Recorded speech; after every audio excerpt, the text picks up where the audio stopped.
Hormat Bapak Pejabat Bupati Maluku Tengah atau yang mewakili Kepala Kantor Kementerian Agama Kabupaten Maluku Tengah, Bapak Ketua dan anggota DPRD Kabupaten Maluku Tengah, Bapak Kapolres Maluku Tengah atau yang mewakili, Bapak Komandan Kodim 1502 Binaya Masohi atau yang mewakili, Bapak Ketua Pengadilan Agama Masohi atau yang mewakili, Bapak Ketua Pengadilan Negeri Masohi atau yang mewakili, Bapak Kepala Kejaksaan Negeri Masohi atau yang mewakili, Bapak Pimpinan OPD di lingkup Pemda Kabupaten Maluku Tengah, Bapak Ibu tokoh agama dan tokoh masyarakat, Bapak Ibu jemaah haji Duyufur Rahman, Duyufur Rahim Kabupaten Maluku Tengah, serta hadirin dan undangan sekalian yang berbahagia. Assalamualaikum warahmatullahi wabarakatuh.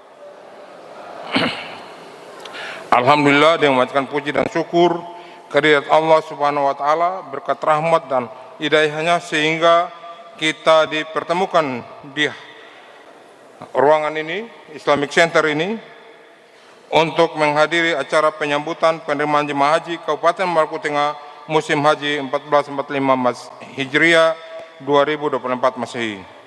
Salawat dan salam kita aturkan kepada baginda Rasulullah SAW atas perjuangan beliau dalam menegakkan syariat Islam, termasuk di dalamnya anjuran melaksanakan kewajiban ibadah haji ke tanah suci Makkahul Mukarramah bagi kaum muslimin yang telah mampu baik material maupun kesehatan serta pengetahuan tentang manasik. Bapak Pejabat Bupati atau yang mewakili yang saya hormati, sebelum saya menyampaikan pesan kesan mewakili jamaah haji, marilah kita bersama-sama menghadirkan Al-Fatihah untuk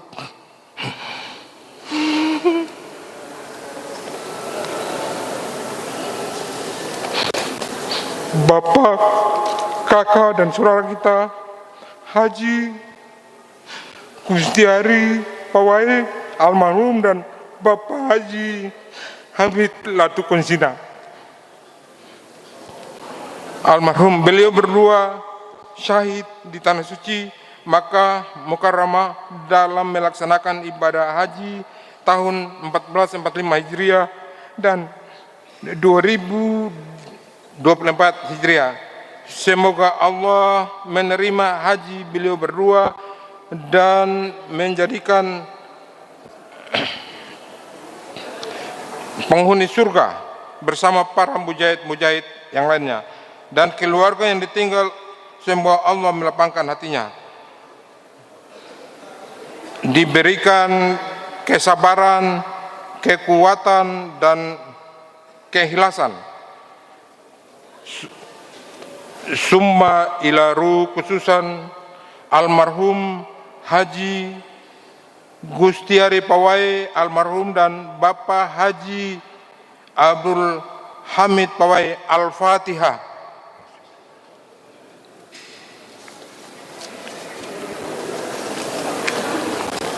Doa amin. Selanjutnya saya juga mengajak kita sekalian untuk membacakan doa kehadirat Allah Subhanahu wa taala, karena ada teman kami Ibu Haji Jaeli yang sampai dengan saat ini masih berada di ICU bed 10 Saudi Grand Hospital. Semoga Allah dapat menyembuhkan sehingga dapat kembali lagi ke tanah air. Alhamdulillah, sesuai jadwal dari Kementerian Agama Republik Indonesia, Sabtu 1 Juni 2024 kami diberangkatkan dari Masohi menuju Ambon. Kemudian tanggal 2 Juli 2024 pukul 4 sore waktu Ambon kami diberangkatkan menuju Makassar, dan hari itu juga jam 11 malam waktu Makassar diberangkatkan menuju Jeddah. Alhamdulillah tiba di Jeddah pukul 7 waktu Arab Saudi. Masya Allah, tahun ini ada perbedaan Ambon menjadi embarkasi antara, sehingga perjalanan kami tidak lagi menginap di embarkasi Makassar atau dikenal dengan istilah embarkasi antara. Jadi kami tidak lagi menginap di Makassar, tapi kami hanya di Ambon. Semalam sudah langsung menuju Arab Saudi. Jadi ini hal yang baru, dan Ambon pada tahun ini untuk pertama kalinya pada tahun 2024 ini menjadi embarkasi antara. Yang seharusnya kami jamaah haji harus mengeluarkan biaya dari Ambon ke Makassar, tapi karena embarkasi antara ini hingga biaya itu tidak lagi dikeluarkan. Kami di Makassar hanya di bandara saja. Kami tiba di Jeddah sekitar pukul 7 waktu Arab Saudi. Kemudian kami meninggalkan menuju Mekah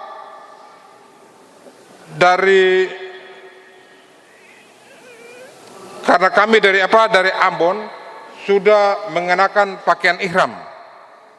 Kenapa sudah mengenakan pakaian ihram? Karena kami adalah gelombang kedua. Kami jemaah haji gelombang kedua yang memang harus awal di Jeddah, sehingga pakaian ihram kami sudah harus kenakan dari Ambon, bukan di Bandara Hasanuddin. Kenapa harus dikenakan di Ambon? Karena kondisi Ambon sebagai embarkasi antara. Jemaah kloter 30 di Mekah tergabung dalam Maktab 68. Pada sektor 1 menginap di Hotel Rabiat Al-Hijaz, hotel nomor 105 di wilayah Sisa. Alhamdulillah pelayanan mulai dari konsumsi, fasilitas hotel, petugas hotel semuanya baik. Bis salawat 24 jam melayani jemaah dari hotel ke Masjid Haram PP, kecuali yang akan melaksanakan umrah sunnah harus menyewa taksi karena akan mikat di Tanim atau di Jerana. Ada beberapa perbedaan pada musim haji tahun 2024 Masehi ini, yaitu pemerintah Arab Saudi menerbitkan kartu nusuk yang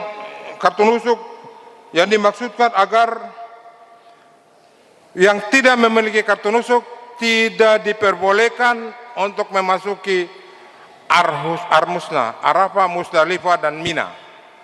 Jadi kartu inilah sehingga kami jamaah haji tahun 2024 ini sangat nyaman melaksanakan ibadah haji, karena tidak diganggu lagi oleh jemaah haji liar itu. Kemudian ada satu lagi yang dikenal dengan skema murur.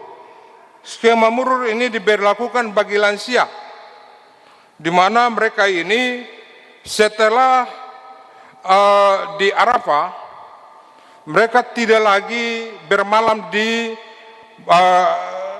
Musdalifah. Ini dimaksudkan agar mereka hanya disinggahkan saja sekitar kurang lebih 2 jam. Ini tujuannya adalah agar karena mereka sudah para murur ini atau orang tua ini yang sudah capek di Arafah tadi, mereka bisa cepat beristirahat di Mina. Itu konsep murur. Sehingga pada tahun ini alhamdulillah kita punya orang tua ini ya tidak terlalu banyak yang mengalami kesulitan. Kenapa? Karena tadi konsep itulah, sehingga mereka banyak waktu untuk beristirahat.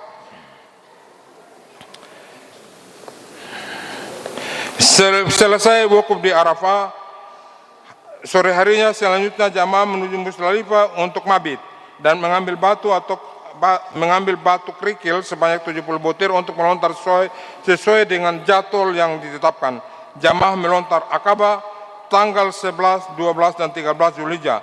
Jamaah melontar Ula, Wusta, dan Akabah. Pada tanggal 11 Zulhijjah, pada saat jamaah kloter 30 dijadwalkan untuk melempar jumrah pada jam 14.30 waktu Arab Saudi. Pada saat itu di Mekah suhu naik hampir mencapai 50 derajat. Sehingga pada hari itu sampai dengan jam 4 waktu Arab Saudi, kloter 30 baru diizinkan untuk melakukan perjalanan untuk melontar jumrah. Selanjutnya, karena kloter 30 sepakat untuk mengambil nafas awal, maka pada malam jam 2 waktu Arab Saudi dilanjutkan lagi dengan untuk melempar yang ketiga kalinya. Karena jamaah sepakat untuk mengambil nafar awal, maka selesai melontar tanggal 12 Zulhijjah, jamaah langsung kembali ke hotel di Mekah untuk melakukan tawaf ibadah, selanjutnya sa'i dan tahlul. Maka selesai sudah rangkaian rukun dan wajib haji. Permasalahan yang kami temui di Mina. Yang pertama, kurang lebih 70 orang tidak dapat tempat tidur. Setelah melalui perdebatan, akhirnya 60 orang mendapat tempat, dan itu bergabung dengan dari kota Tual sama dari Jawa Barat. Jadi kita dalam satu tenda itu ada tiga kloter. Kemudian sholatnya ya masing-masing kloter punya imam sendiri-sendiri. Masalahnya apa? Tidak ada yang mau mengalah. Akhirnya ya sudah, kita ikut aja. Anggap saja ini darurat. Jadi dalam satu ruangan itu ada 3 imam. Nanti Allah yang ngatur, sudah kita mau bicara apa, itu fakta di lapangan seperti itu. Kemudian rasio WC dan kamar mandi dan WC dengan dengan jamaah tidak imbang.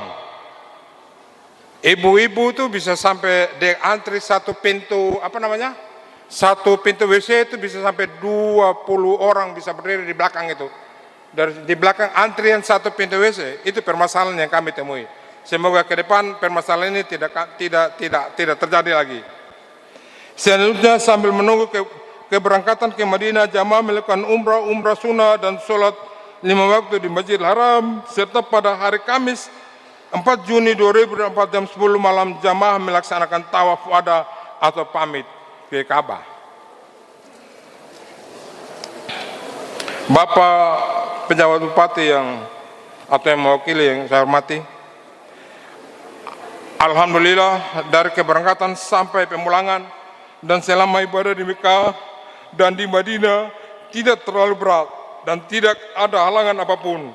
Semuanya berjalan dengan lancar. Hanya cuaca panas yang membuat jemaah batuk, dan alhamdulillah pada saat di Mina kloter 30 keluar untuk melontar jumrah Akabah disambut dengan hujan. Jadi selama kami di sana ada hujan, Pak. Ada hujan deras. Pada saat kami mau keluar melontar dari Mina menuju Jamrah, pada saat itu hujan, Pak. Dan di Mekah hujan besar. Alhamdulillah, mungkin itu rahmat kehadiran kami dari sini ya.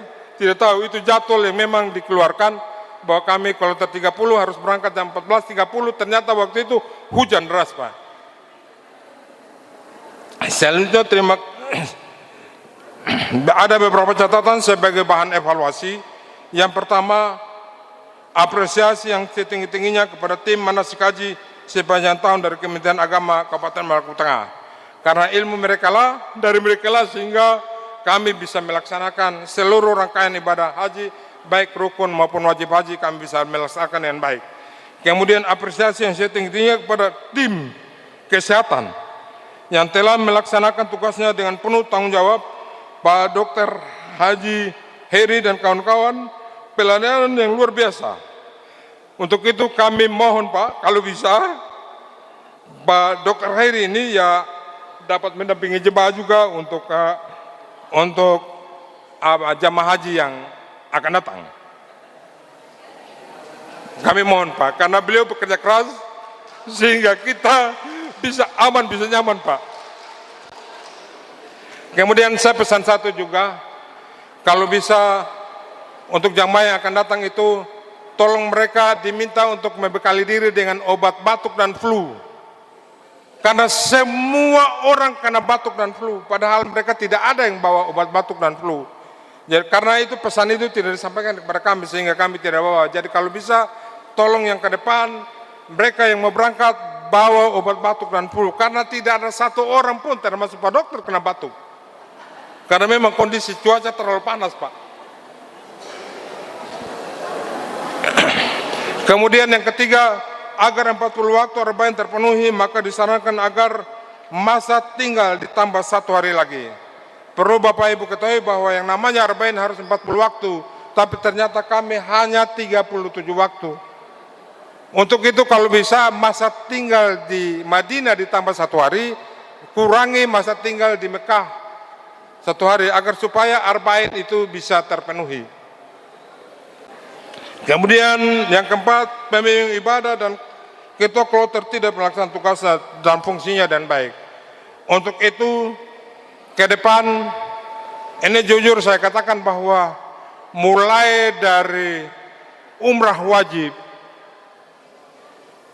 sampai ke melontar jumarah, kemudian tawaf ifadah dan tawaf wadah, kami tidak pernah didampingi oleh ketua kloter maupun pembimbing ibadah.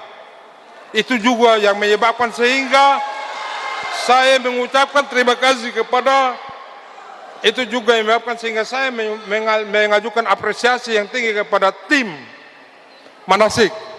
Karena kalau bukan mereka kuat, kami mungkin tidak bisa berbuat apa-apa di sana. Karena bimbat tidak punya fungsi. Untuk itu, Pak dari Kemenak mungkin ada, tolong orang seperti ini dievaluasi, Pak. Karena kalau jamaah haji tidak dibekali dengan ilmu yang baik, tidak mungkin mereka bisa melakukan ibadah dengan baik. Demi untuk menyempurnakan pelaksanaan haji, maka kami mohon agar evaluasi dapat dilakukan oleh pemerintah daerah Kabupaten Maluku Tengah, DPRD, Kementerian Agama Kabupaten Maluku Tengah, Dinas Kesehatan, bagian Kesbangkesra, serta Maluku Tengah, serta berbagai pihak yang berkompeten untuk menyempurnakan pelaksanaan haji ke depan. Selanjutnya, terima kasih yang tak terhingga kami sampaikan kepada Bapak PJ Bupati Maluku Tengah yang telah memfasilitasi kami ke Ambon dan pergi sehingga kembali juga ke Kementerian Agama dan Kesra, pelayanan mengantar dan menjemput kami. Semoga menjadi amal jariah bagi Bapak Ibu sekalian. Sebelum saya akhiri, saya mau sampaikan bahwa kami ini bergabung, ada dari Tual, ada dari Buru, ada dari itu. Mereka itu semua punya batik sendiri, Pak. Jadi waktu ke Ambon pakai batik yang disediakan oleh Pemda, Pak. Cuma kami dari Maluku Tengah yang pakai batik ungu waktu ke sana. Yang kabupaten lain masing-masing punya batik, Pak. Jadi kalau bisa ke depan, Pemda Maluku Tengah tolong menyediakan batik, Pak. Supaya kita punya ciri sendiri juga. Kita malu, Pak.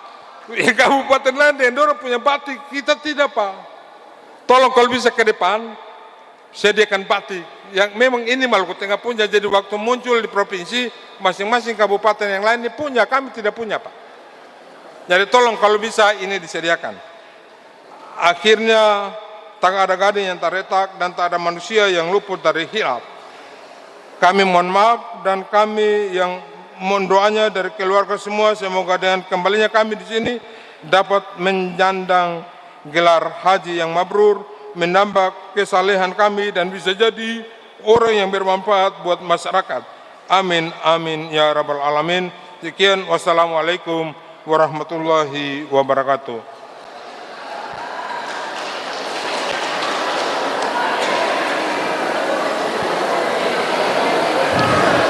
Bapak Ibu